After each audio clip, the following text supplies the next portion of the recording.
Ligaw City, pinagkumpirmar na po na igwani na sarong kaso na naman ng ASF. Joff Marinaga. Veritas Katiwala Patrol News Report. Yes, salamat tabi katiwalang Jam. Good morning katiwalang Susan. Si Rigbad sa Satuyag baga Paratabay. Mismong si Mayor Fernando Gonzales ang nagsabi na kumpirmadong may kaso na naman ng ASF digdi sa Ligao City. Base ini sa ipigapalawas na resulta kan ginibong laboratory exam or blood testing duman sa urig na nadiskubreng may sintomas kaini durante kan darahon sa slaughterhouse. Alagad sigon kay Mayor Gonzales, as of now sarong urig man sana ini na nagpositive hali sa barangay Tastas, Ligao City. Mantang so ibang urig na kay tubagatabi katiwalang Jamin Susan pinagkolektahan nin blood sample sa resulta pigpaluwas negative. Ini sa mga urig na yaon duman sa 500 meter radius from the point of origin kung sa negative man ang resulta kan baga pinagkolektang blood sample para sa rarom o kay padara sa DA. Pero kasuod liwat na nagkolekta din mga blood sample din urig sa man ibang lugar kan syudad sa mga barangay kung saan nasa 50 urig ang pinagkuhaan kaini nganing ipa sa irarom sa eksaminasyon asin masyerto na dainaman ki iba pang kaso kan ASF digdi sa syudad Canligao. So sangon yan mantinidong bawal ada pagpapaluwas nin urig duman sa barangay Tastas mantang padagos man ang pagkondukta nin mga animal quarantine checkpoint sa mga barangay na harani sa pinaghalian kan ASF.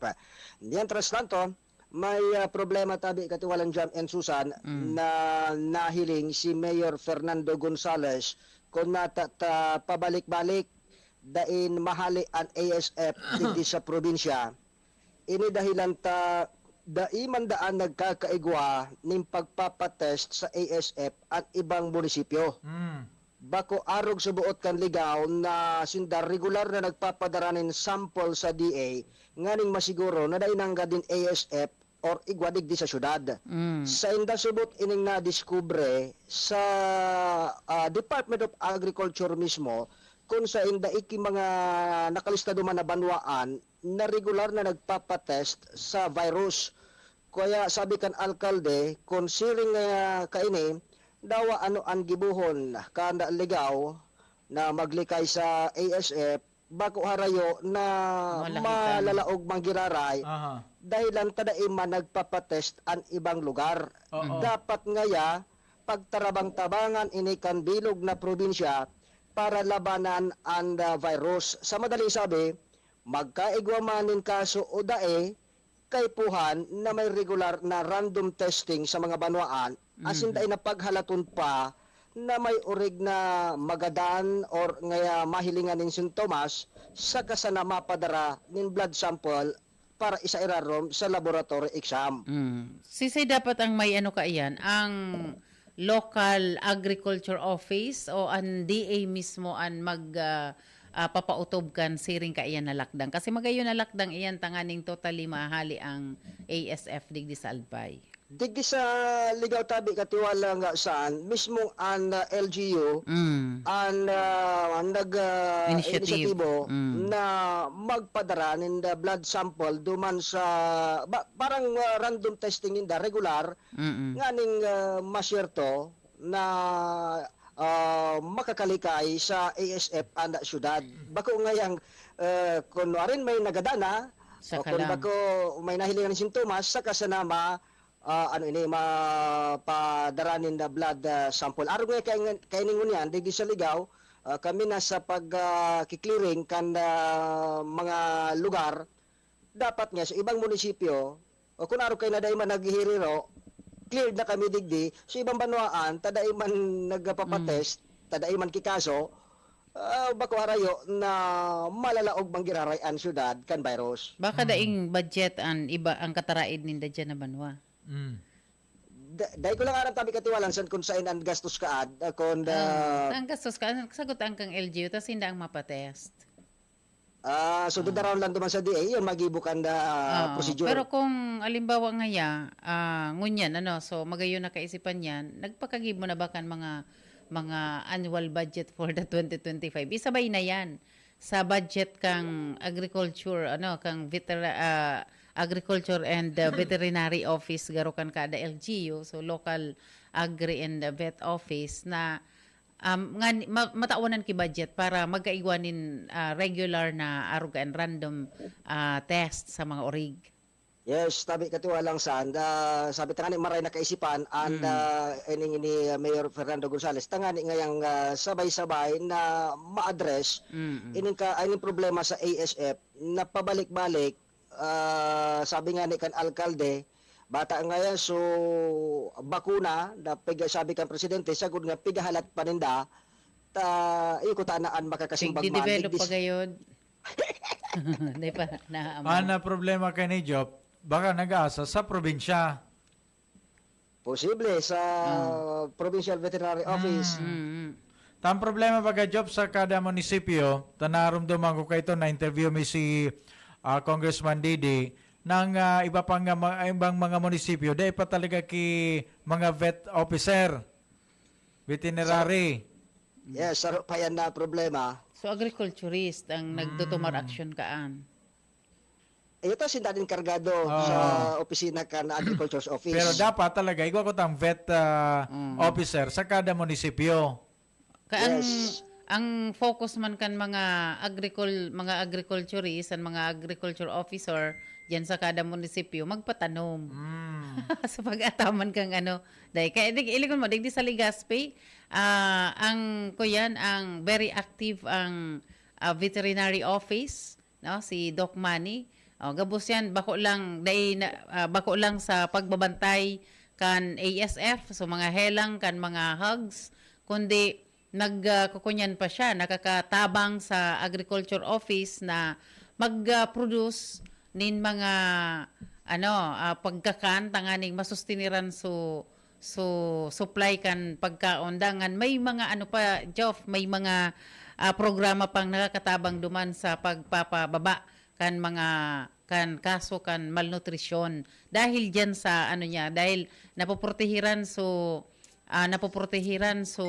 hogs dangan so iba mga poultries, so iyan nakaka-produce pa sindanin mga pagkakan para duman sa may mga feeding program activities lalo na ngayon duman sa lugar na alangkaw ang malnutrition, na ipababa na yan dangan kabuhayan kan mga pamilya na may piga-atama na kuyan disabled so mga nag-ataman kay mga disabled na mga kapamilya man. Yes. Sabi pa tabi katiwalang saan ni Mayor Gonzales, example kay ni itong pagkakasararo ta kay to kan labanan an COVID na talagang gabos na mga LGUs gabos nagtarabang-tabang tanganing malabanan ang COVID-19. Ngunyan, siring nga didi sa ligaw na igwa ki positive ang mga ASF checkpoint barangay to barangay lang, taan LGU palang tabi katiwalang saan. Sulamenting makakapag bugtak sindanin mga checkpoint, itong nasa laog sa nakan sa lugar ninda. Lugar, alam mo, barangay to barangay.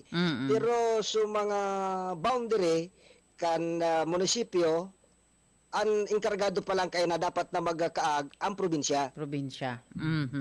Yan, ibaga kung nagibo itong pagkasararo laban sa COVID dahil dakol ang budget duman sa COVID, di ba?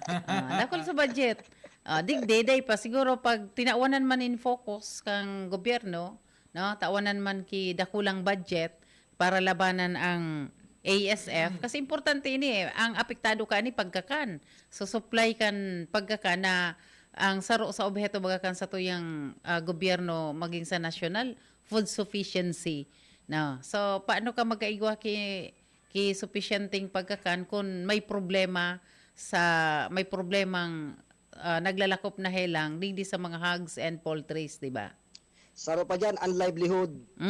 Kabayan, mga Siguro sa alkalde, actually nga ang nakadakla na nabibiktima ka ini iyo ang mga Saradit. saradit, mga backyard hog raiser. Bako araw kan mga darakulang ano ini urigan na sinda igwa ki mga pinigigimog lakdang, may mga disinfection na regular na pinagigibo. Unlike sa mga backyard hog raiser na day talaga minsan nga ni day ki pagkaaram kung ano ba talaga Ano ang yung mga ASF? Ang problema paano dyan, Job? Dyan sa mga hararayong barangay, kuminsan talagang titago na ninda kung may ano ang urig ninda. Kung ikama sa na backyard, hog raiser. So, i-report mo pa ngaya yan. Imbis nga na bawi ko ngaya so kapital ko, ipapabakal ko na sa nani. Buda, kadaklan bawi-bawi dyan. lamang. Kadaklan, maataman nga yung urig dahil pigpapaklase. Pigagasto sa pagklase kan sa indang mga aki, dangan iba pang mga pigtatagamahan. Kung inireport ko ngayon ini, nireport ko ngayon ini, gagarada nun ini, itatao masa na sa kuya, pera, 500, 5K man pala. 5K man. 5K, 3K to 5K, depende sa ano kang urig. So, paano man ngaya ka ni? Bata matatawan ka kiduro dakula kung depende sa bilang kang urig na naapektahan sa imo. Dahil man ibayadan sa total cost ka ito. Kaya baga, itatago na sana. Kaya dahil talaga iyan mapupugulan. Unlike kang COVID, pag na-COVID ka, dahil ka matago, magagandad ka. Nag-iingak-ingak ka naman, tago ka pa, di ba? So, magayon na pag-urulayan kayo diyan, yaon dyan so provincial veterinary, dangan mga local na mga agri and vet offices sa mga LGU. Magayon na pag-urulayan yan and madiskutir kung ano ang mga issues and concern, papaano masimbagan iyan, tapos mga suggestions arog kaining mga propesong lakdang ni Mayor Gonzales diyan sa Ligaw, tangani na ma-inform so ibang mga LGU na ini palan ang dapat nagibuhon. Tanganing totally mawara po ang ASF kasi pag cleared and bilog na albay sa ASF, mababa ang presyo kan karning urig. Tamalon bagang yan jam, di ba? Nasa 300 pataas. Mababa ang presyo. Dai maapektuhan ang kabuhayan. And so pagpapaklase kang mga saradit na hog raiser, dai maapektuhan sa pagklase kan mga aki. So iyo yan ang dapat na tawan maigot na consideration. Ano? Naramdaman ko lamang tabi kito walang sansu kansaro na ako akong karaw na kung sa mga wanted person ngaya may pabuya.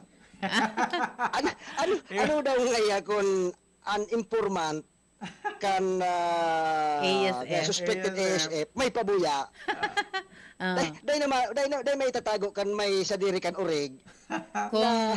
Kung ang pabuya ngaya, limbawa ang sisay ang makakapagturo na may ASF ngaya, ang orig ngaya ni Joff, may premyo ngayang 50,000. Maski si Joff, maturo na. kaya dahil na magiging problema, so na ipagtatago ang urig na may ASF. Maski so may sadiri ka yan, tara mo na sana sana isumbong mo ngaya ako. Ito nga, tawan ta ka na sa nangyang 5%, di ba? Di ba, pinagka-dilinsyahan lugod, ano.